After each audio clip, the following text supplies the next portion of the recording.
molaire, c'est aussi égal à la concentration pondérale sur la masse molaire.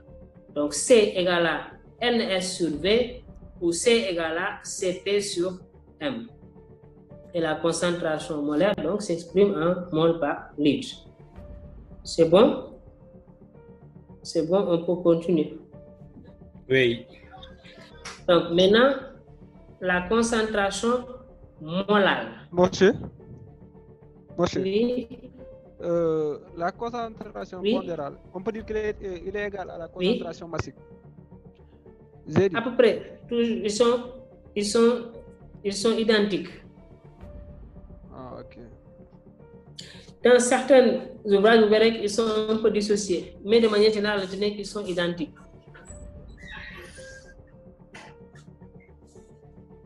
Maintenant, la concentration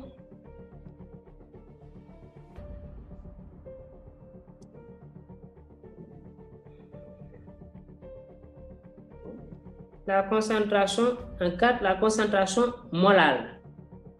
La concentration molale ou molalité. Donc, quand vous entendez l'al, ça veut dire qu'on divise toujours par M0. M0, c'est-à-dire la masse de solvant. Parce que tout à l'heure, on va parler également de la concentration osmolale. Donc, toujours, on divise par M0 quand on dit l'al, molal ou osmolal.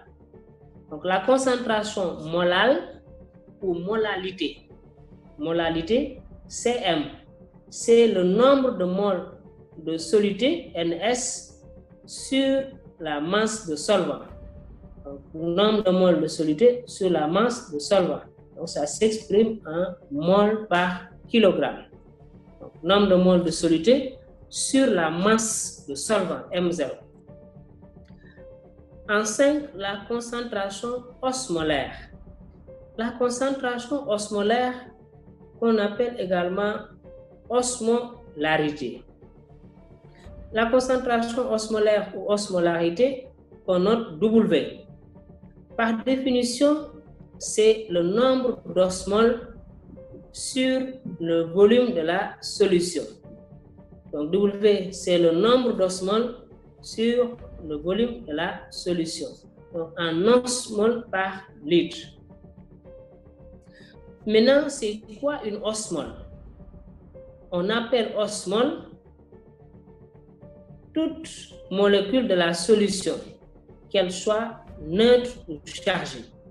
Donc, toute molécule de la solution, qu'elle soit neutre ou chargée, est une osmole. De manière plus simple, si par exemple, on prend une mole de NaCl, si on a une mole de NaCl, le NaCl, on sait que va se dissocier pour donner Na plus et Cl-. Na plus est une osmole, Cl- est une osmole. Donc ici, on voit qu'une mole de NaCl a donné 2 osmoles. Donc osmole, c'est toute molécule de la solution, qu'elle soit neutre ou chargée. Donc si maintenant c'est un soluté neutre, si c'est un soluté neutre, le nombre de moles est toujours égal au nombre d'osmoles. Mais si c'est un soluté qui se dissocie, le nombre d'osmoles est toujours supérieur au nombre de moles. C'est clair? Par exemple, on a N moles de glucose. On a N moles de glucose. Le glucose, il est neutre. Donc, chaque mole de glucose correspond à une osmole. Donc, quand il est neutre, le nombre de moles est égal au nombre d'osmoles. Mais c'est différent, par exemple, si vous prenez le NaCl. Une mole de NaCl donne Na plus et Cl-. Il se dissocie. Na plus est une osmole, Cl- est une osmole. Donc, quand c'est un soluté neutre, il y a autant de moles que d'osmoles. Mais quand c'est un soluté qui se dissocie, toujours le nombre d'osmoles est supérieur au nombre de moles. Et on calcule la concentration osmolaire par la relation W égale à C.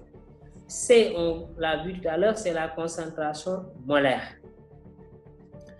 Multiplié par Alpha, c'est le coefficient de dissociation qui varie entre 0 et 1. Facteur de P-1 plus 1.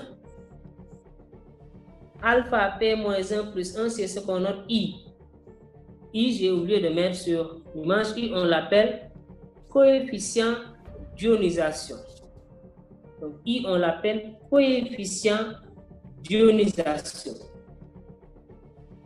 Coefficient d'ionisation. Et le coefficient d'ionisation I, c'est le nombre d'osmoles.